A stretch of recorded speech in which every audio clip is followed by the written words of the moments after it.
দেবর্ষি নারদের শিষ্যদের মধ্যে তিনজন শ্রেষ্ঠ। কারা কারা? প্রহ্লাদ মহারাজ, ধ্রুব মহারাজ, আর একজনের কথা আমরা জানি না। আর একজনের কথা আমরা সবাই জানি না। একই সমান সমান একদম, যেমন ধ্রুব তেমন প্রহ্লাদ, সবাই ৫-৬ বছর বয়স। আর একজন ছিলেন ঠিক এনাদেরই মতো ভক্ত চন্দ্রহাস। তিনজন একদম সমান সমান ভক্ত, কিন্তু এনার কথা আমরা খুব একটা জানি না। এনার কথা মহাভারতে আছে, ভাগবতে নেই। ভাগবতে ধ্রুব আর প্রহ্লাদ চরিত্র আছে, কিন্তু এই চন্দ্রহাস চরিত্র ভাগবতে নেই। এই চন্দ্রহাসকে দেবর্ষি নারদ উপদেশ করেছিলেন। এই উপদেশ দেখিয়ে খাবে আর ধুয়ে পাঠ করবে। তো প্রসঙ্গটি ছিল এমন, এই চন্দ্রহাস ইনি ছিলেন রাজপুত্র, কেরল দেশের রাজা। তো একবার কি হয়েছিল, এই প্রসঙ্গ দেবর্ষি নারদ বলছেন অর্জুনকে। অর্জুনকে বলছেন, অর্জুন শ্রবণ করছে। শুধু অর্জুন শ্রবণ করছে না, যেই দেবর্ষি নারদ অর্জুনকে শ্রবণ করাতে শুরু করেছেন, সেখানে স্বয়ং ভগবান এসে আবির্ভূত হয়েছে। ভগবানও শুনতে বসেছেন, কারণ ভক্তের চরিত্রের প্রথম শ্রোতা, সর্বশ্রেষ্ঠ শ্রোতা হচ্ছে ভগবান। যেখানে ভক্তের চরিত্র হয়, সেখানে ভগবান আগে গিয়ে উঠে যান ভক্তের কথা শ্রবণের জন্য। তো প্রথমে দেবর্ষি নারদ অর্জুনকে শ্রবণ করাচ্ছিলেন, সেখানে ভগবান গিয়ে বসেছেন। তো প্রসঙ্গটি এমন হয়েছে, মহাভারতের যুদ্ধের পরে পাণ্ডবরা অশ্বমেধ যজ্ঞ করেছিল। সেই অশ্বমেধ যজ্ঞের অশ্ব ছেড়ে দিয়েছিল সারা দেশে দেশে, আর সেই অশ্বের পিছনে ছিল অর্জুন। যে রাজ্যে গিয়ে অশ্ব বাধা দেবে, কেউ বাঁধবে, সেই রাজ্যে সেখানে তাদের সাথে যুদ্ধ হবে। আর কেউ যদি বাধা না দেয়, তাহলে বুঝতে হবে সবাই পাণ্ডবদের বশ্যতা স্বীকার করে নিয়েছে।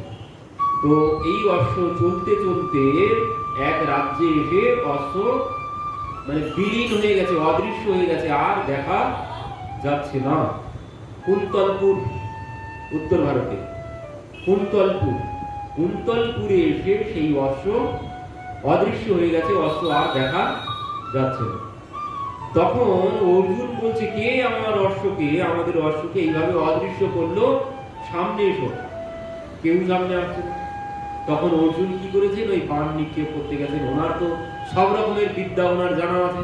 উনি একদম অদৃশ্য ভাবে বাণ নিক্ষেপ করতে গেছেন, যে সামনে না আসছে তাকেও তিনি বাণ নিক্ষেপে, তাকেও বাণ বিদ্ধ করতে পারেন, তার এমন শিক্ষা আছে।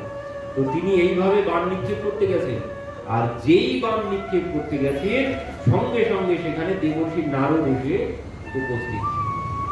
দেবর্ষি নারদ অর্জুনকে বলছেন, অর্জুন তুমি এইভাবে বাণ নিক্ষেপ করো না। কেন? তোমার এই অশ্ব যে অদৃশ্য করেছে, সে আর যে তোমাদেরকে রক্ষা করেছে, যে তোমাদেরকে মহাভারতের যুদ্ধে জয়লাভ করতে সাহায্য করেছে, সে তারই ভক্ত, সেই ভগবানের পরম ভক্ত তিনি। তো তুমি তার উদ্দেশ্যে এইভাবে বাণ নিক্ষেপ করো না। তখন অর্জুন বলছেন, তাহলে আপনি বলুন সে কেমন ভক্ত, আর সে কেন আমাদের অশ্ব এইভাবে অদৃশ্য করেছে। তো তখন এইভাবে দেবর্ষি নারদ বলতে শুরু করেছেন। বললেন, তাহলে শ্রবণ করো। কি বললেন, যে কেরল দেশের রাজা, কেরল দেশের রাজপুত্র, এই কেরল দেশের রাজপুত্র ছিলেন চন্দ্রহাস। এই কেরল দেশে একবার বিদেশিরা আক্রমণ করেছিল। সেই আক্রমণে কেরল দেশের রাজা রানীকে হত্যা করেছিল তারা। রাজা রানীকে হত্যার পর তারা রাজপুত্রকে হত্যা করার জন্য খুঁজছিলেন। রাজপুত্রের বয়স তখন মাত্র 3 বছর। এবার এই রাজপুত্রকে যিনি দেখাশোনা করতেন, তিনি বুঝতে পেরেছেন যে রাজা রানীকে এরা যখন হত্যা করেছে, রাজপুত্রকেও হত্যা করবে। তো ইনি কি করেছেন, সঙ্গে সঙ্গে সেই রাজপুত্রকে রাজপুত্রের সমস্ত শরীরের সমস্ত অলংকার আদি সব খুলে ফেলেছেন, ফেলে ছেঁড়া ময়লা পোশাক পরিয়েছেন, গায়ে কাদা মাটি মাখিয়ে দিয়েছেন, মানে কেউ যেন দেখে না বুঝতে পারে যে রাজপুত্র। সঙ্গে সঙ্গে তার মানে বেশ পরিবর্তন করে দিয়েছেন, দিয়ে এবার কোলে করে নিয়ে সেই দাসী ওখান থেকে পালিয়ে যাওয়ার ব্যবস্থা নিয়েছেন। পালিয়ে যখন যাচ্ছে সঙ্গে সঙ্গে সেই তাদের যে সৈন্য সামন্ত ছিল তারা ধরেছে। কে? ইনি বলছেন আমি দাসী। কোথায় যাচ্ছ? বলছেন আমার ঘর বাড়ি তো সব নষ্ট হয়ে গেছে, থাকার জায়গা নেই, তো আমি অন্যত্র আমার পুত্রকে নিয়ে চলে যাচ্ছি। কোলের দিকে তাকিয়েছেন, পুত্রকে জিজ্ঞাসা করছেন একে? তো পুত্র বলছেন ইনি আমার মা। তখন বয়স 3 বছর। জিজ্ঞাসা করেছেন তো বলছেন মা। তখন এরা বুঝতে পেরেছেন যে এনারই পুত্র। বলে যাও এখান থেকে এক্ষুনি চলে যাও। তো সেখান থেকে দক্ষিণ ভারত, কেরলে দক্ষিণ ভারত থেকে সোজা পায়ে হেঁটে চলে গেছেন উত্তর ভারতে, গোয়ালিয়র, কুন্তলপুর। তো সেখানে এসে এই কুন্তলপুরের রাজার যে মন্ত্রী ছিল সেই মন্ত্রীর নাম হচ্ছে দৃষ্টবুদ্ধি। এই দৃষ্টবুদ্ধির কাছে গিয়ে তিনি আশ্রয় নিয়েছেন। মন্ত্রী মহাশয়, একটা কাজের ব্যবস্থা আমাকে করে দিন, আমার দেখার কেউ নেই। তো ইনি এনাকে ওই রাজার বাড়িতে দাসীর কাজ দিয়েছেন। তো এখানে দাসীর কাজ করছেন। এবার কিছুদিন পর একদিন এই দাসী খুব অসুস্থ হয়ে পড়েছে। খুব অসুস্থ যখন হয়ে পড়েছে, চন্দ্রহাস তখন ছোট্ট, 5-6 বছরে না, তখন বয়স, অতটা তো বোঝে না, জ্ঞান বুদ্ধি হয়নি।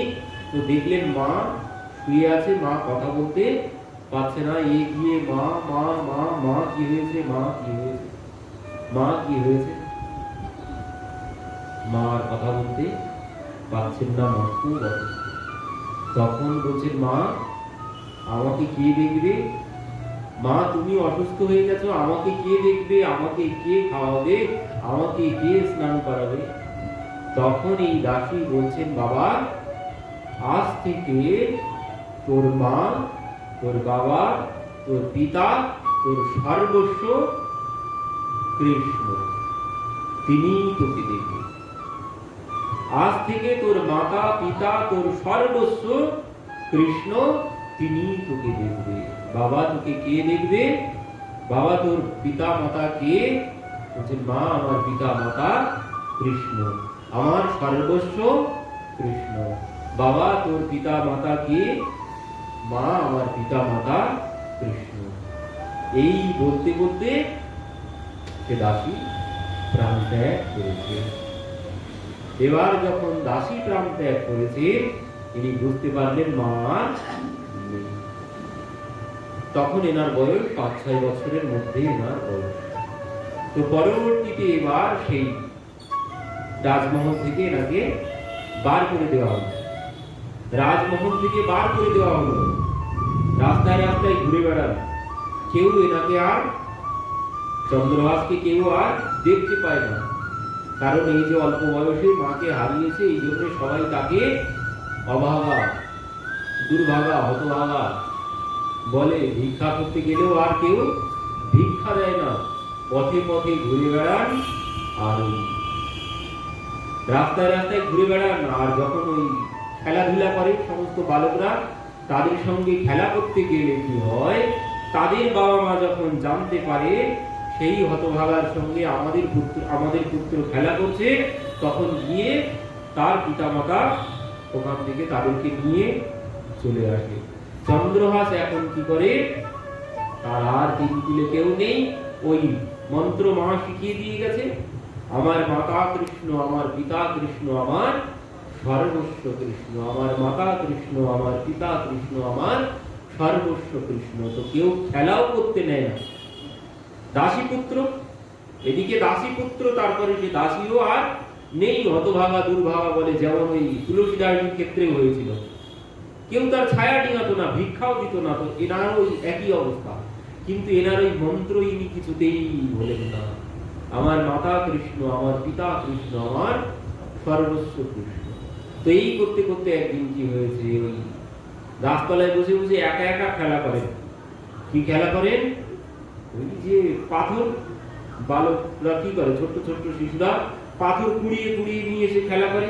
তো ইনি কি করেছেন, কতগুলো পাথর কুড়িয়েছেন, পাথর কুড়িয়ে নিয়ে এসে নিজে নিজে খেলা করেন। পাথরগুলো নিয়ে গুটি গুটি খেলা, নিজে নিজেই গুটি খেলা করেন। তো এইভাবে তার দিন চলছে। এমন সময় কি হয়েছে, ইনি খেলা করছেন একদিন গাছতলায় বসে বসে, আর দেবর্ষি নারদ ভ্রমণ করতে বেরিয়েছিলেন।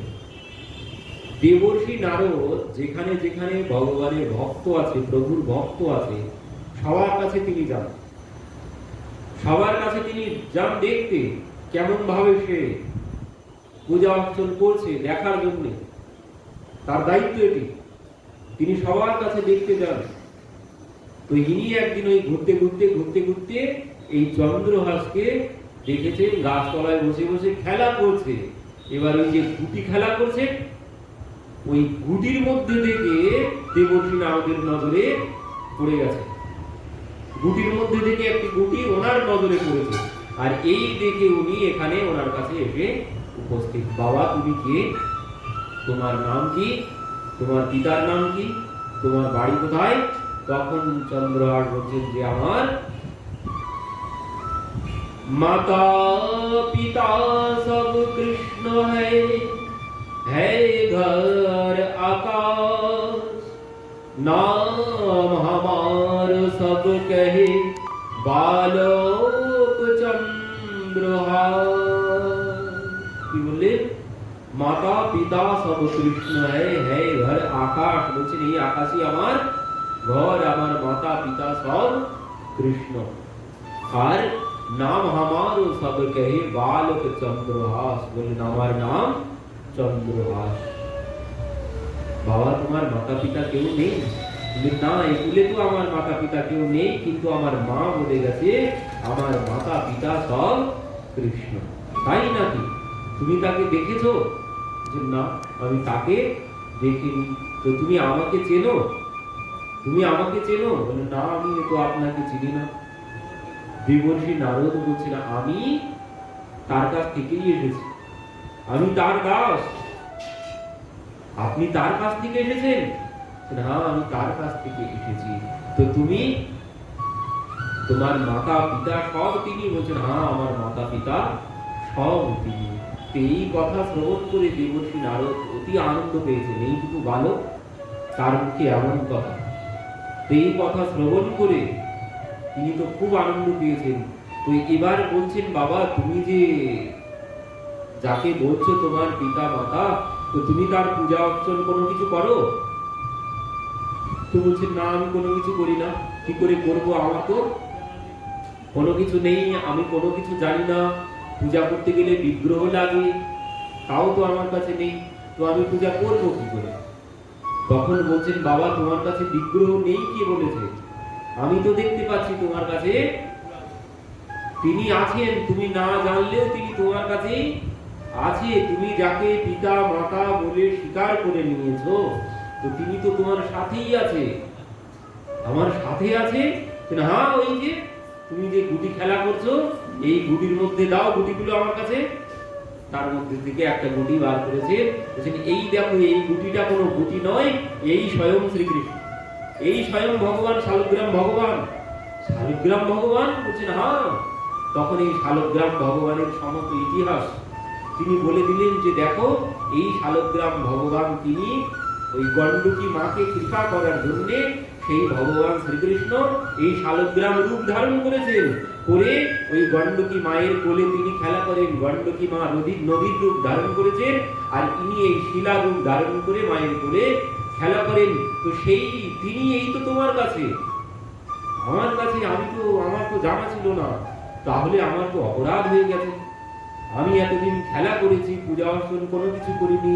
আমার পিতা আমার কাছেই, ভগবান আমার কাছেই আছেন, আমি তার পূজা অর্চন কোনো কিছু করিনি। দেবর্ষি নারদ বলছে, না বাবা, তোমার কোনো অপরাধ হয়নি, কারণ তুমি তো জানতে না। তো আমি তোমাকে আজ জানিয়ে গেলাম তুমি আজ থেকে পূজা করবে। তো বলছেন পূজা করবো কি করে, আমার তো কোনো কিছু নেই। তখনই দেবর্ষি নারদ এনাকে এই উপদেশ করলেন। কি উপদেশ করলেন? বাবা, ওই যা পান করবে ধুয়ে পান করবে, আর যা খাবে দেখিয়ে খাবে, এই হচ্ছে তোমার পূজা। যা খাবে দেখিয়ে খাবে, যা পান করবে ধুয়ে পান করবে, এই হচ্ছে পূজা। সামর্থ্য অনুযায়ী পূজার বিধান এনাকে দিয়েছেন। তো দেখুন, এনার কোনো কিছু নেই, কিন্তু গুরু বাণী কোনদিন অন্যথা তিনি করেননি। তো কি করেছেন দেখুন, পরনে কোনো পোশাকও নেই, ছোট্ট বালক, জামা কাপড় কোনো কিছু নেই গায়ে, তো ভগবানকে রাখবে কোথায়? নিজেরই থাকার জায়গা নেই, গাছতলায় গাছতলায় ঘুরে বেড়ান। তো কি করেছেন? ওই শালগ্রাম, ছোট্ট শালগ্রাম মুখের মধ্যে ঘুরে নিয়েছে, রাখার তো জায়গা নেই, ঘুরে ঘুরে বেড়ান ওই মুখের মধ্যে নিয়ে। তো দেবর্ষি নারদ বলছেন, বাবা, ভগবান যখন তোমার কাছে এসেইছেন, তো তুমি এভাবে রাখলেও তিনি কোনো কিছু মনে করবেন না, তোমার যেভাবে সুবিধা হয় তুমি সেভাবেই দেবে। তো তিনি কি করতেন? ওই মুখের মধ্যে রেখে জল পান করতেন। তো ওই তো ধুয়েই তো পান করা হয়ে যাচ্ছে। যখন কোনো কিছু খেতেন, মুখ থেকে বার করে ভগবানকে দেখিয়ে খেতেন। এইভাবে কোনদিন তিনি আর এই নিয়মের অন্যথা করেননি। ওই যে সুরদাসজি বলেছেন, গুরুকে বচন অটল করে মানো, সাধু সমাগম कीजे, मन रे कृष्ण नाम कहे लीजे। বলছেন গুরুকে বচন অটল করি মানো, গুরুর বচন অটল, যেন টলে না যায়। তো তিনি একদিনও অন্যথা করেননি। তার এমন অবস্থায় কোনদিন তিনি উপদেশ উল্লঙ্ঘন করেননি। কিন্তু আমাদের সব সামর্থ্য থেকেও আমরা পূজা করতে পারি না, আমাদের সব থেকেও আমরা পারি না। আমরা বলি এই অসুবিধা, সেই অসুবিধা, ওই অসুবিধা, কিন্তু এনার মতো অসুবিধা কারোর আছে? কিন্তু আমরা আমাদের অসুবিধাকেই দেখিয়ে দিই, আমরা পারি না। কিন্তু ইনি পথে পথে ঘুরে বেড়ান, কারো বাড়িতে ভিক্ষা চাইতে গেলে তারা দূর করে তাড়িয়ে দেন, ভিক্ষাও পর্যন্ত তাকে দেন না। এই হচ্ছে তার জীবন চরিত্র। এইভাবে তার ওই দাঁড়ে দাঁড়ে ঠক্কর খেয়ে খেয়ে তার জীবন চলছে। ওই জব টেড়ো দিন আবে जब टेढ़ो दिन आवे, इष्ट मित्र मुख नहीं बोले, देखत नयन चुरा के, जब टेढ़ो दिन आवे, सोना छुआ तो हो तो माटी, मूर्ख ज्ञान सिखावे, जब टेढ़ो दिन आवे, सोना छुआ तो हो तो माटी, मूर्ख ज्ञान सिखावे, जब टेढ़ो दिन आवे। কি বলছে? মানে যখন দুর্দিন আসে তখন কি হয়? সোনা ছুলেও মাটি হয়ে যায়, আর ইষ্ট মিত্র মানে বন্ধু বান্ধব তখন আর কেউ সামনে আসে না। আর বলছে এই দুঃসময় জীবনে আসবেই আসবে। জীবন কোনদিন চিরদিন কাহারও সমান নাহি যায়, জীবন পরিবর্তন হবেই হবে। রাজপুত্র এখন পথে পথে ঘুরে বেড়াচ্ছে, তাকে লোকে দুর্ভাগা হতভাগা বলে তাড়িয়ে দিচ্ছে। তো এখানে সুরদাসজি বলছেন জীবন সবার পরিবর্তন হবেই, জীবন কোনোদিন একরকম চলতে পারে না। আরো কি বলছে, 10 বছর অন্তর অন্তর জীবনের গতি পরিবর্তন হয়, 10 বছর অন্তর অন্তর জীবনের গতি পরিবর্তন হয়। আজ সুখ আছে তো আগামীতে দুঃখ তো আসবেই আসবে, পরিবর্তন হবেই হবে। যারা পরম ভক্ত ভগবানের, গোপীগণ, বৃন্দাবনবাসী গোপীগণ পরম ভক্ত যারা, তারাও দুঃখ পেল। 10 বছর পরে ভগবান তাদেরকেও ছেড়ে চলে গেল, তারাও তো দুঃখ পেল। তাদের মতো ভক্ত তো আর নেই, তারা সর্বশ্রেষ্ঠ। তো তাদের জীবনেও দুঃখ এসেছে।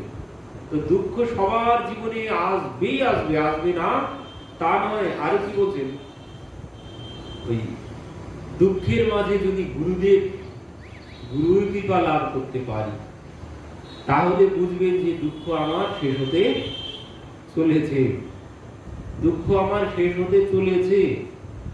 আর কি বলছেন, সুখের মাঝখানে যদি গুরুদেব আসে, সুখের মাঝে যদি গুরুদেব আসে, তাহলে বুঝতে হবে আমার কিন্তু এবার আস্তে আস্তে সামনে পরিবর্তন হতে চলেছে, সময় পরিবর্তন হতে চলেছে।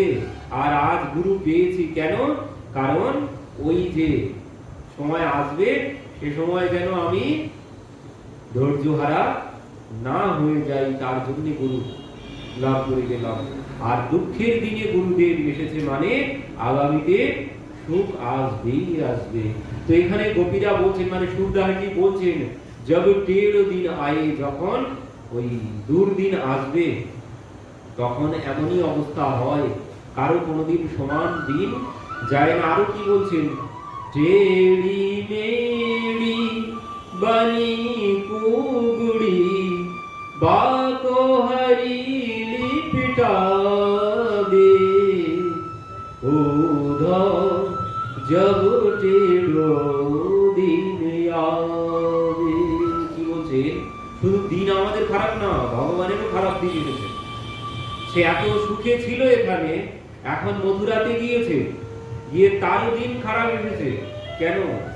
কি বলছে, চন্দ্রবদন সি সুঘড় রাধিকা বাকো যোগ শিখাবে ওধ জব টেढ़ो दिन आवे सोना छुअत होत हो माटी मूरख ज्ञान सिखावे उध जब टेढ़ो दिन आवे। কি বুঝেন, দিন যখন খারাপ হয়, দুঃসময় যখন আসে, তখন দুষ্টের কথাই ঠিক বলে মনে হয়। দুঃসময় যখন আসে, মূর্খ জ্ঞান শিখাবে, মূর্খ ব্যক্তি জ্ঞান দিতে আসে। তখন জ্ঞানী ব্যক্তি যদি দুঃসময়ে কোনো বিপদের মধ্যে পড়ে, মূর্খ তখন জ্ঞানী সেজে তাকে জ্ঞান দিতে আসে, মূর্খ ব্যক্তিও জ্ঞান দেয়। এখানে গোপীরা বলছেন, উদ্ধব আমাদের এখন দিন সময় পড়ে, খারাপ সময় পড়েছে, তো তুমি আজ আমাদেরকে, তোমার মতো মূর্খ আমাদেরকে জ্ঞান দিতে এসেছো। মূর্খ উদ্ধব, তুমি আমাদেরকে জ্ঞান দিতে এসেছো, আমাদেরকে বলছো কি যোগ যোগ সাধনা করতে? তোমার মতো মূর্খ আর জগতে আছে যে তুমি আমাদেরকে জ্ঞান দিতে এসেছো? যাদের উপরে আর কেউ নেই, যাদের উপরে আর কেউ নেই, ভক্ত শ্রেষ্ঠ যারা গোপীগণ, যাদের উপরে আর কেউ নেই, যারা ভগবানকে সম্পূর্ণরূপে জানে না, ভগবত তত্ত্ব যাদের এখনো উপলব্ধি হয়নি যে উদ্ধবের, আর যারা উপলব্ধি করেছেন, গোপীরা কি বলছেন, উদ্ধব এই তত্ত্ব জানেন না। গোপীরা বলছেন, নখালু গোপিকা নন্দন ভবা, বলছেন ইনি কোন গোপী নন্দন নয়, ইনি নন্দ মহারাজের পুত্র নয়। ইনি কে? ইনি কে? ইনি বিখান সার্থিত বিশ্বগুপ্ত, এই বিশ্ব রক্ষা করার জন্য ইনি অবতীর্ণ হয়েছেন। ইনি কারো পুত্র নয়, ইনি ব্রহ্মাকে সৃষ্টি করেছেন। তো যা উদ্ধব এদেরকে এসেছে, যারা সব জেনে বসে আছে, আর সেই উদ্ধব এদেরকে জ্ঞান দিতে এসেছেন, যোগ শেখাতে এসেছেন। তো এই জন্য গোপীরা বলছেন, উদ্ধব যখন দিন খারাপ করে মূর্খ ব্যক্তিও তখন জ্ঞান দিতে চলে আসে। তো দিন কারো সমান যায় না। বলছেন শুধু আমাদের খারাপ না, গোপীরা বলছেন দিন আমাদেরও খারাপ না, দিন তারও খারাপ পড়েছে। দিন তারও খারাপ পড়েছে, কারণ দেখুন আমাদের এখানে এত সুখে ছিল যে, আর এখন তার কি অবস্থা হয়েছে। এখন তার দিন কাটছে সেই টেড়ি মেড়ি বানি কুবড়ি। কে কুবড়ি? কে বলছেন? সেই কুবজা। কুবজাই হয়েছে তার সঙ্গী। এখন বৃন্দাবন ছেড়ে গিয়ে বলছেন চন্দ্র বদনসী সুগড় রাধিকা বাক যোগ শিখাবে। যে চন্দ্র বদন, যে রাধিকা, তাকে তুমি এসেছো যোগ শিখাতে, আর তার সঙ্গী তার এখন দিন কাটছে সেই টেড়ি মেড়ি কুবজাকে সাথে নিয়ে। তো তারও দিন খারাপ পড়েছে। দিন কারো কোনোদিন একরকম যায় না, শুধু আমাদেরও দিন খারাপ নয়।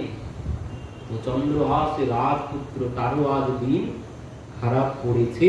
কিন্তু এই যে গুরুদেব পেয়ে গেছেন, গুরুদেব পেয়ে গেছেন, গুরুদেবের কৃপা হয়েছে, মানে এই দিন সে তার একদিন অবশ্যম্ভাবী কাটবেই কাটবে। গুরু যখন পেয়েছি, দুঃখের মধ্যে যখন গুরু পেয়েছি, বুঝতে হবে এই দুঃখ আমার একদিন যাবেই যাবে, আর এরপরে সুদিন আমার আসবেই আসবে। তো এই যে এত দুর্দিনের মধ্যেও চন্দ্রহাস কোনোদিন ভগবানকে বলেননি। গুরুর বচন অটল করে মানো, একদম অটল করে তিনি মেনে নিয়েছেন। ভগবানের সেবা পূজা যেভাবে পারেন তিনি সেভাবেই করেন, আর সর্বক্ষণ মাতা কৃষ্ণ, পিতা কৃষ্ণ, সর্বস্ব কৃষ্ণ, এই নাম করতে করতে তার দিন চলে। তো এইদিকে কি হয়েছে, এই যে দৃষ্টবুদ্ধি মন্ত্রী, এই মন্ত্রীর একটি ছেলে ছিল আর একটি কন্যা ছিল। তো একদিন এনার বাড়িতে একজন ঋষি এসেছে, গালব ঋষি, মন্ত্রীর বাড়িতে। তো মন্ত্রীর বাড়িতে যখন গালব ঋষি এসেছেন, মন্ত্রী বলছেন, গুরুদেব আপনি যখন এসেছেন তো কৃপা করে বলুন আমার পুত্র কন্যার ভাগ্য কেমন হবে। তো গালব ঋষি ভাগ্য বলছেন, প্রথমে ছেলের কথা বলেছেন, এবার তার কন্যার কথা বলছেন। কন্যার কথা গিয়ে বলতে গিয়ে বলছেন যে দেখুন মন্ত্রী মহাশয়, আপনার কন্যা অতি সুন্দর পাত্রের সাথে, আপনার জামাই অতি সুন্দর হবে, আর আপনার জামাই পরবর্তীতে রাজা হবে, এই কুন্তলপুরেরই আবার সে রাজা হবে। তবে বিবাহের পরে আপনার জামাই কুন্তলপুরের রাজা হবে। খুব ভালো, খুব আনন্দ শুনে যে আমার জামাই রাজা হবে, আমি মন্ত্রী আর আমার জামাই রাজা হবে, খুব আনন্দ পেয়েছেন। তো বলছেন গুরুদেব তাহলে খারাপ কোনো কিছু নেই তো? তো বলছেন খারাপ তো থাকবেই, সব তো ভালো কোনোদিন থাকে, খারাপ তো থাকবেই। তো খারাপ কি আছে সেটিও বলুন। তো বলছেন খারাপ একটুখানি আমি দেখতে পাচ্ছি, জামাই আপনার রাজা হবে, কিন্তু বিবাহের মধ্যে মানে বিবাহ আপনি তার সাথে হতে দেবেন না, কারণ রাজা তো আগে হবে না, বিবাহের পরে হবে। তো এই জন্যে যার সাথে বিবাহ হবে আপনার জামাইকে আপনি কিছুতেই মেনে তো নেবেন না, আর বিবাহ আপনি হতে দেবেন না। যাতে বিবাহ না হয় সব রকম ভাবে আপনি চেষ্টা করবেন যাতে বিবাহ না হয়। তো মন্ত্রী বলছেন সে কি করে হয়, আমার জামাই রাজা হবে আর আমি বিবাহে বাধা হব? বলছেন হ্যাঁ আপনি বাধা হবে, আর আপনাদের শ্বশুর জামাই কোনোদিন মিল হবে না, এটাই হচ্ছে খারাপ। তো এনারা বললেন তো ঠিক আছে, দেখা যাবে। জামাই যখন রাজা হবে পরবর্তীতে, তাহলে জামাইয়ের সাথে আমার কেন মিল হবে? তো ইনি মনে মনে ভাবছেন সব কি এনাদের কথা সত্য হয় নাকি? তো বললেন ঠিক আছে গুরুদেব, প্রণাম, আসুন। এবার গুরুদেবকে দক্ষিণা দিয়ে বিদায় দিয়েছে। এবার যেই গুরুদেব চলে যাচ্ছেন, যেতে যেতে কি হয়েছে, ওই রাজমহলের বাইরে গিয়ে কি হয়েছে, ওই চন্দ্রহাস বসে বসে গাছতলায় খেলা করছিল। আর এই চন্দ্রহাসকে দেখেই ইনি তো সব এনার ইতিহাস ভবিষ্যৎ সব দেখতে পাচ্ছেন। এনার ভবিষ্যৎ ইনি সব দেখতে পেয়েছেন। সঙ্গে সঙ্গে মন্ত্রীর কাছে ফিরে গেছেন। মন্ত্রীর কাছে গিয়ে মন্ত্রীকে ডেকে বাইরে এনেছেন, এনে সেই চন্দ্রহাসের সম্মুখে এনেছেন, এনে বলছেন, মন্ত্রী মহাশয় একে চেনেন? একে? তখন এনার যে পুত্র ছিল, মন্ত্রীর পুত্র, তার নাম ছিল মদন। মদন বলছেন, বাবা এই তো সে, এ তো দাসী পুত্র, এর মা তো মারা গেছে, একে দেখি, এর তো কেউ নেই। তখন মন্ত্রী বলছেন, ও হ্যাঁ গুরুদেব, এর তো কেউ নেই, এ তো দাসী পুত্র। এ দাসী পুত্র? বলছেন, হ্যাঁ এ দাসী পুত্র। কালো ঋষি বলছে, আপনার যে জামাই হবে সেই হচ্ছে এই হবে আপনার জামাই, আর এই হবে কুন্তলপুরের রাজা। বলছেন কি গুরুদেব? হ্যাঁ, আমি যা বলেছি এর এক বর্ণ মিথ্যা হতে পারে না।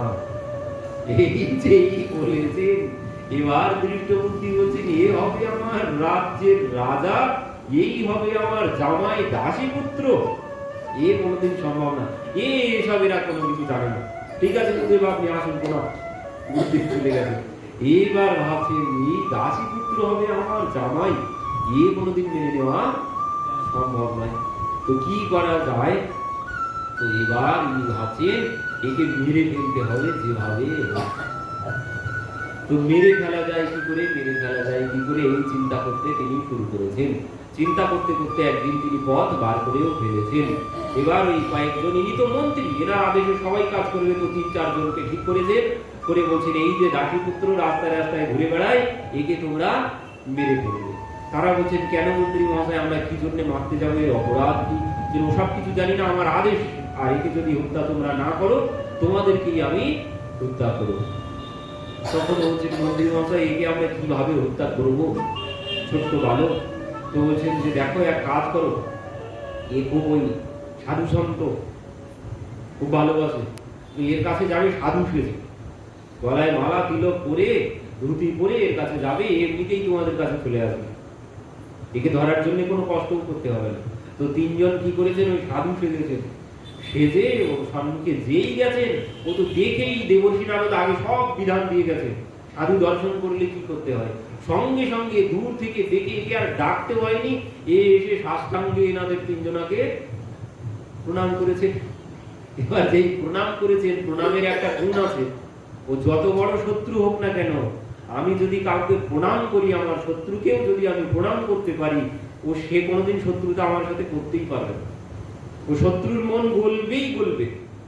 পায়ে যদি আমি কাউকে হাত দিয়ে প্রণাম করি, ও তার মন গলবেই গলবে, সে আমার পরম শত্রু হোক। মানে এমনই একটা গুণ এখানে আছে চরণের মধ্যে, আশীর্বাদ ছাড়া কোনোদিন অভিশাপ দিতে পারবে না। তো এরা যেই প্রণাম করেছে, এদের তো মন গলে গেছে, একে আমরা হত্যা করব।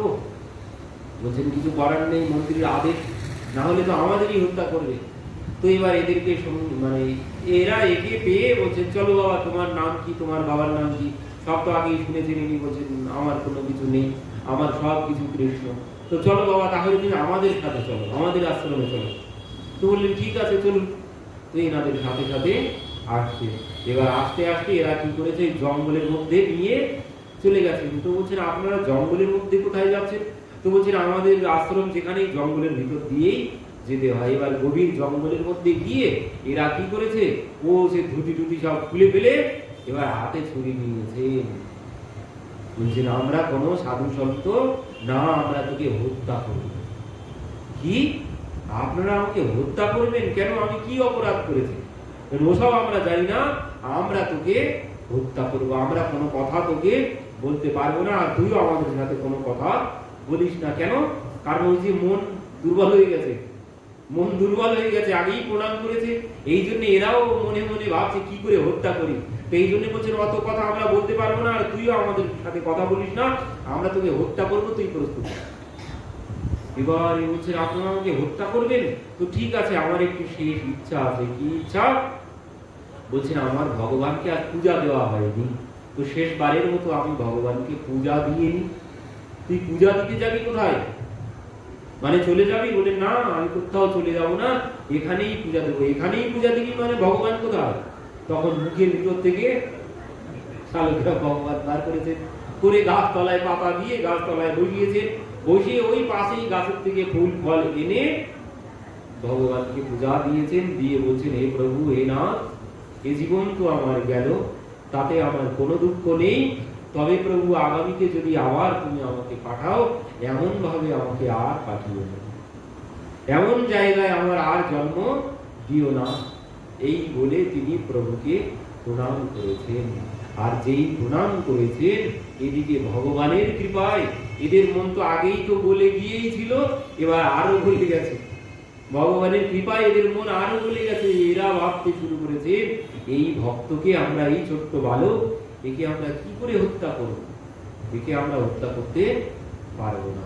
কেউ বলছে, একে যদি হত্যা না করি তো মন্ত্রী তো আমাদেরকে হত্যা করবে, আমরা বাঁচবো না, একে হত্যা করতেই হবে। কেউ কেউ বলছে, না, একে হত্যা করতে পারবো না। তো এখন কি করব? ওদিকে মন্ত্রী বলেছে যে হত্যা করে তার কোনো অঙ্গ কেটে এনে আমাকে তোমরা দেখাবে।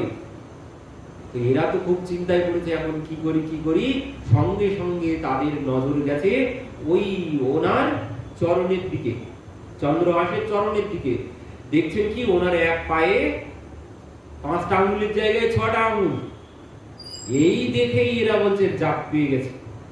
কি করেছেন? চন্দ্রহাসকে বলছেন, দেখ চন্দ্রহাস, আমাদের তো তোকে দেখে খুব দয়া হয়েছে, আমরা তোকে হত্যা করব না, আমরা তোকে ছেড়ে দিচ্ছি। তোর এই যে এক পায়ে একটা আঙুল বেশি আছে, এই আঙুলটা আমরা কেটে নেব, নিয়ে মন্ত্রীকে দেখাবো যে তোকে আমরা হত্যা করেছি। তাহলে মন্ত্রী বিশ্বাস করবে, আর তুই এখান থেকে চলে যাবি, যেন আর এই রাজ্যের সীমানার মধ্যে তোকে কেউ না দেখতে পায়। তো এই বলে চন্দ্রহাসের ওই বেশি আঙুলটা কেটে নিয়েছেন, নিয়ে ওকে ছেড়ে দিয়েছেন। চন্দ্রহাস তো কষ্ট পেয়েছেন, কিন্তু কষ্ট পেলে কি হবে, সে সেখান থেকে পালিয়ে চলে এসেছেন। এসে চন্দনাবতী নামের এক রাজ্যে গিয়ে উপস্থিত হয়েছেন। সেখানে গিয়ে এক গাছতলায় বসে আছে। এবার কি হয়েছে, এই চন্দনাবতীর যে রাজ্যের রাজা ছিলেন, তার আবার কোনো সন্তান ছিল না। তিনি খুব চিন্তা করতেন যে আমার পরবর্তীতে রাজা কে হবে। তো এনার বাড়িতেও একবার এনার গুরুদেব এসেছিল। তো সেই গুরুদেব এনাকে বলে গিয়েছিলেন যে, দেখুন মহারাজ, আপনি যখন ওই যজ্ঞ করবেন এক সময়, কখন করবেন কি বৃত্তান্ত আমাকে বলতে হবে না, সময় হলে, ভগবানের ইচ্ছা হলে আপনি যজ্ঞ করবেন। আর সেই যজ্ঞের সামগ্রী, যজ্ঞের শেষে যখন ওই জলে বিসর্জন দিতে যাবেন, তখনই আপনি আপনার রাজ্যের উত্তরাধিকারী পেয়ে যাবেন। তো এবার কি হয়েছে, এই যে চন্দ্রহাস এই রাজ্যে গিয়ে উপস্থিত হয়েছে। তো একদিন এই রাজা যজ্ঞ করেছেন, যজ্ঞের সামগ্রী সরোবরে বিসর্জন দিয়ে ফিরে আসছেন। এমন সময় দেখছেন এই অদ্ভুত বালক, মানে তিনি দেখতে অতি সুন্দর ছিল, মানে যেই এনাকে দেখতো, দেখলেই সে মোহিত হয়ে যেত।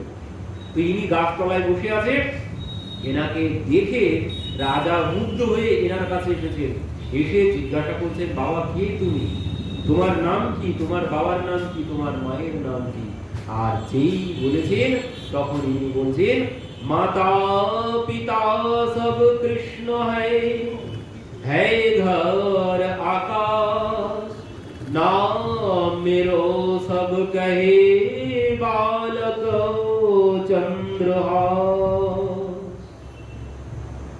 আমার মাতা পিতা কৃষ্ণ, আমার ঘর এই আকাশ, আর আমার নাম সবাই বলে চন্দ্রহাস। যেই বলেছেন, রাজা বুঝে গেছেন যে এ কেউ নেই।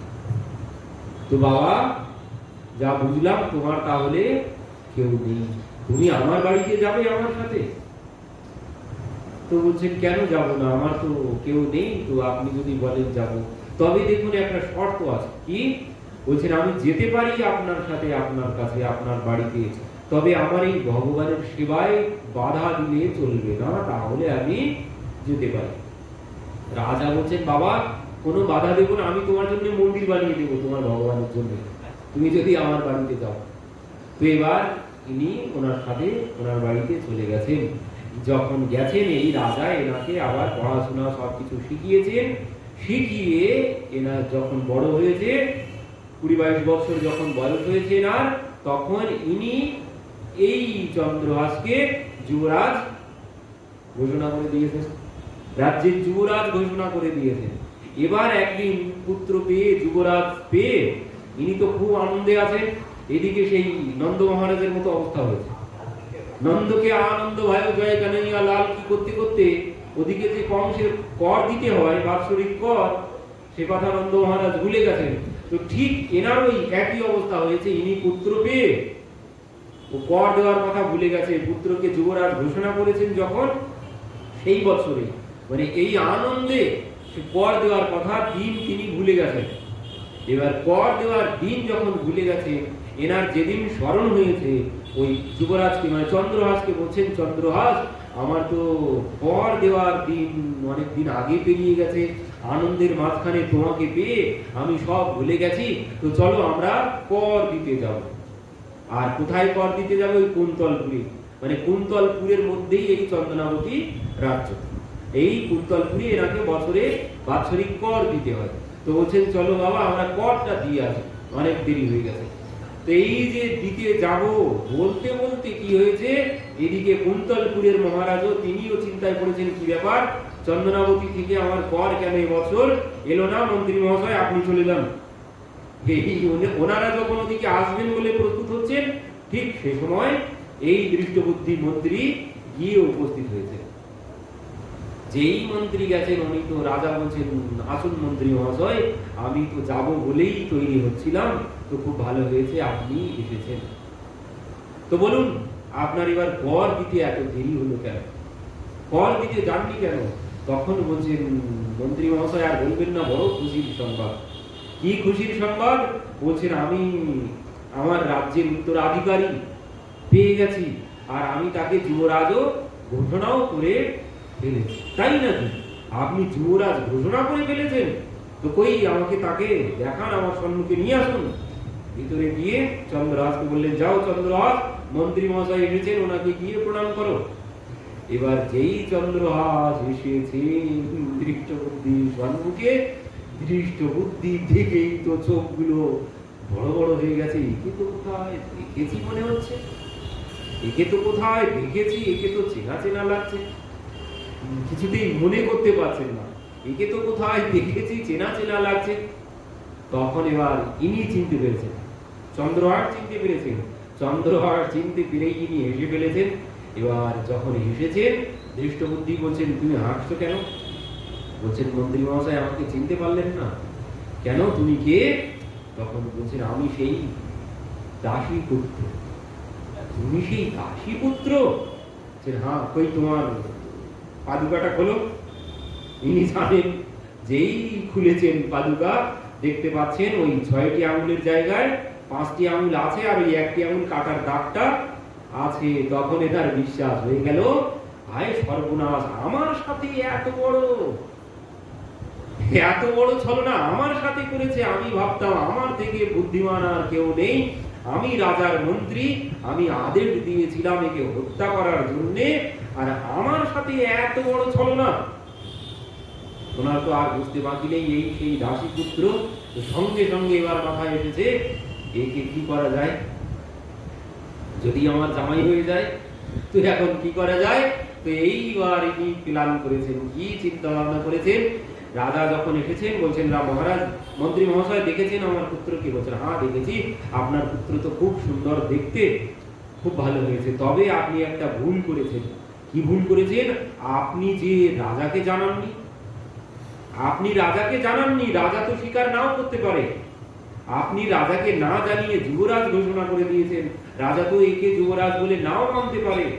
তখন এই রাজা এনার মন্ত্রীর চরণে পড়েছেন, মন্ত্রী মহাশয় আপনি কোনো একটা ব্যবস্থা করুন যাতে মহারাজ মেনে নেয়, একে যুবরাজ হিসাবে আপনি একটা ব্যবস্থা করুন। বললেন হ্যাঁ আমি ব্যবস্থা করতে পারি, তাহলে আপনাকে আপনার যুবরাজকে পাঠিয়ে দিতে হবে কুন্তলপুরের রাজার কাছে পাঠিয়ে দিতে হবে, আর আমি সব পত্রে লিখে দেব যাতে মহারাজ একে যুবরাজ হিসাবে মেনে নেয়, আপনার রাজ্যের যুবরাজ হিসাবে। তো বললেন ঠিক আছে, আপনি যা বলবেন তাই করবো আমরা। তো সঙ্গে সঙ্গে দৃষ্টবুদ্ধি কি করেছেন, পত্র লিখেছেন। পত্র লিখে এই এনার হাতে দিয়ে দিয়েছেন, চন্দ্রহাসের হাতে দিয়ে বলছেন, যাও তুমি এই পত্র নিয়ে চলে যাও, গিয়ে আগে আমার পুত্রের কাছে যাবে, মদনের কাছে গিয়ে মদন তোমাকে সাথে করে রাজার কাছে নিয়ে যাবে, রাজাকে গিয়ে তুমি প্রণাম করবে, তোমার পরিচয় দেবে, আর আমি এই পত্রে সব লিখে দিয়েছি, মহারাজ তোমাকে মেনে নেবে যুবরাজ হিসাবে। আর পত্র যেন পথে কোথাও খুলে দেখো না, পত্র খুলবে না, আমার পুত্রের হাতে দেবে, আর আমার পুত্র গিয়ে রাজার কাছে এই পত্র দেবে। তুমি সরাসরি গেলে মহারাজ তোমাকে ভিতরে যেতেও না দিতে পারে, আমার পুত্র সাথে করে নিয়ে গেলে তোমাকে তারা সবাই ভিতরে যেতে দেবে। এই বলে ইনি পত্র লিখে পাঠিয়ে দিয়েছেন। এবার চন্দ্রহাস সোজা কুন্তলপুরে এসে উপস্থিত হয়ে গেছেন। কুন্তলপুরে এসে ওনার পরিশ্রম হয়েছে পথে, তো তার জন্য কুন্তলপুরে ওই রাজার যে সরোবর ছিল ওই সরোবরে তিনি স্নান করতে গেছেন। এবার স্নান করতে ভাবছেন, স্নান করে বিশ্রাম নিয়ে তারপরে আমি যাব। এই নিয়ে ওই স্নান করে বিশ্রাম নিচ্ছিলেন ওখানে। এখন এই বিশ্রাম নিতে গিয়ে ঘুমিয়ে পড়েছেন, আর এই পত্রটা রেখেছিলেন মাথায় পাগড়ির মধ্যে। এখন উনি তো ঘুমিয়ে পড়েছে। ওই সময় কি হয়েছিল, এই যে মন্ত্রীর কন্যা, তার নাম হচ্ছে বিষয়া। বিষয়া তার সখীদেরকে নিয়ে ওই সরোবরের পাশে বেড়াতে এসেছিল বিকালবেলা। এখন বেড়াতে এসে দেখে যে এই রাজপুত্রের মতো দেখতে, মানে অতি সুন্দর রাজপুত্র যেন ঘুমিয়ে আছে। পাশে গিয়েছেন, গিয়ে দেখছেন মাথার পাগড়িতে একটা পত্র, আর পত্রের বাইরে দেখছেন যে আমি তোমার পিতা মদন, আমি তোমার পিতা দৃষ্টবুদ্ধি, পত্রের বাইরে লেখা আছে। এই যেই দেখেছেন বিষয় ভাবছেন, তাহলে এ তো আমার বাবার পত্র, তাহলে পত্র আমি খুলে দেখতে পারি। তিনি সঙ্গে সঙ্গে আস্তে আস্তে ওই পত্র নিয়েছেন, নিয়ে পত্র খুলেছেন। পত্র খুলে দেখছেন কি ওনার পিতা লিখেছে যে মদন, আমার চিন্তা তুমি করো না, আর আমার জন্য কোনো অপেক্ষাও করো না। এই পত্র পাওয়ার সাথে সাথে এই পত্র বাহককে তুমি 20 দান দিবে। পাওয়ার সাথে সাথে এক মুহূর্ত দেরি করবে না, পত্র বাহককে 20 দান দিবে।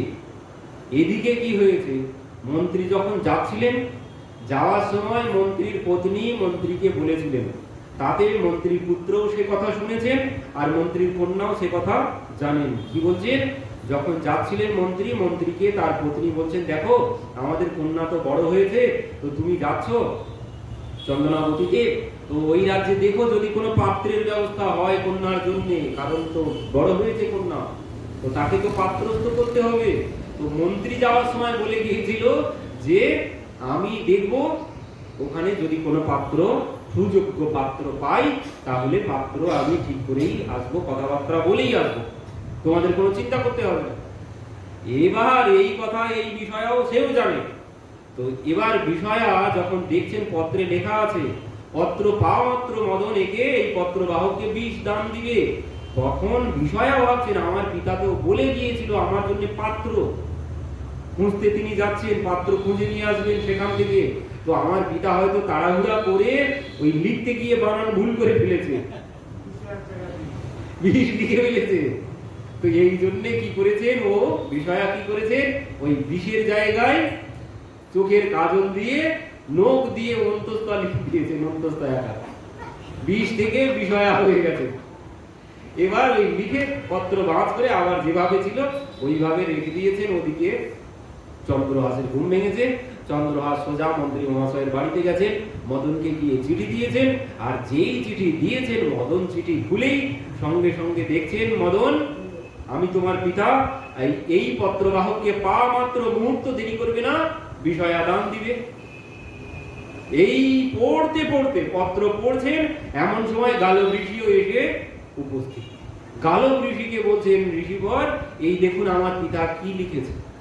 ঋষি বলছেন, এই জন্যই তো আমি এসেছি, আগামী 28 মিনিটের মধ্যে যদি তোমার বোনের বিবাহ না হয়, তোমার বোনের আর সারা জীবনেও বিবাহ হবে না। এই জন্য তোমার পিতা লিখেছে মুহূর্ত দেরি করবে না, পত্র পাওয়া মাত্র পত্র বাহককে বিষয়া দান দিবে, মানে বিবাহ দেওয়ার কথা বলেছে, এর সাথে তোমার বোনকে। তাই নাকি? বলছেন, হ্যাঁ তুমি এক মুহূর্ত দেরি করো না, সঙ্গে সঙ্গে ব্যবস্থা করো।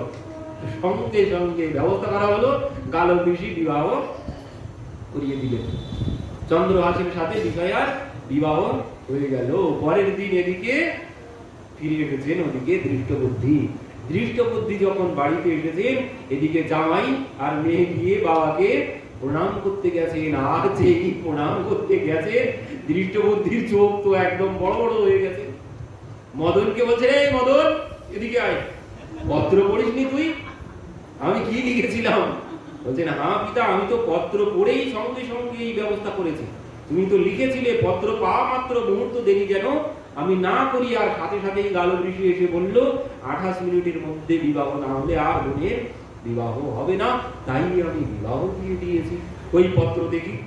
পত্র এনেছেন, পত্রে দেখছেন কি ব্যাপার, আমি তো লিখেছিলাম বিষ, বিষয়া হলো কি করে? বিষয়া হলো কি করে?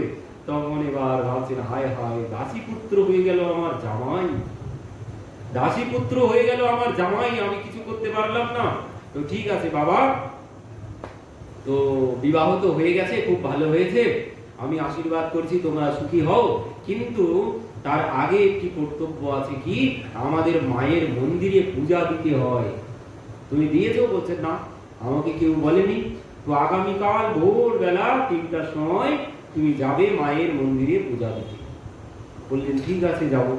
তো এবার ওই কি করেছেন, ওই আবার 4-5 জনকে ওখানে ঠিক করেছেন যে মেরে ফেলার জন্য, যে রাত্রিতে যে পূজা দিতে আসবে 3টার সময় তাকে তোমরা হত্যা করবে বলে সেখানে লোকজন সব ব্যবস্থা করেছেন। সেনা সৈন্য সামন্ত ব্যবস্থা করে জামাইকে বললেন, যাবে তুমি 3টার সময় পূজা দিতে।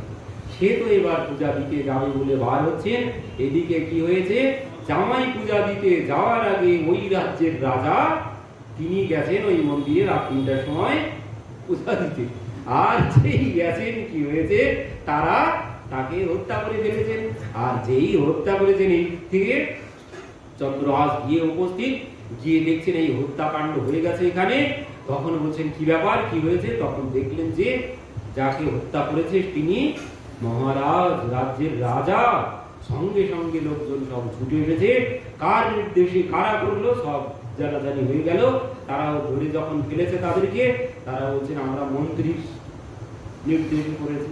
মন্ত্রীকে সঙ্গে সঙ্গে কারাগারে নিক্ষেপ করা হলো। এবার ভাবছেন তাহলে রাজা কে হবে? এনার কোনো পুত্র ছিল না, তো আমাদের রাজ্যের রাজা কে হবে? তখন সিদ্ধান্ত হলো এই রাজা হবে এই চন্দ্রহাস। তো সেখানকার রাজা হয়ে গেলেন এই চন্দ্রহাস। তো এই হচ্ছে কবিতাটি এক জায়গায় বলছেন, কর্মগতি তারে নাহি তারে, কর্মগতি তারে নাহি তারে। বলছেন এই কর্মের ফল এ কোনদিন উল্লঙ্ঘন করা যাবে না। যার যেটি আছে ভাগ্যে তার সেটি হবেই হবে। কারো সাধ্য নেই যে কারো ভাগ্য পরিবর্তন করা, কারো সাধ্য নেই।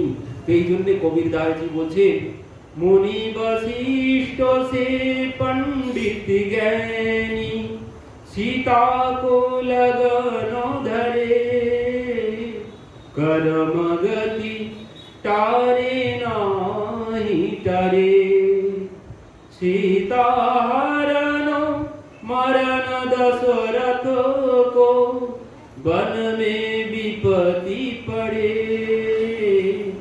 कर्म गति तारे नाही तारे।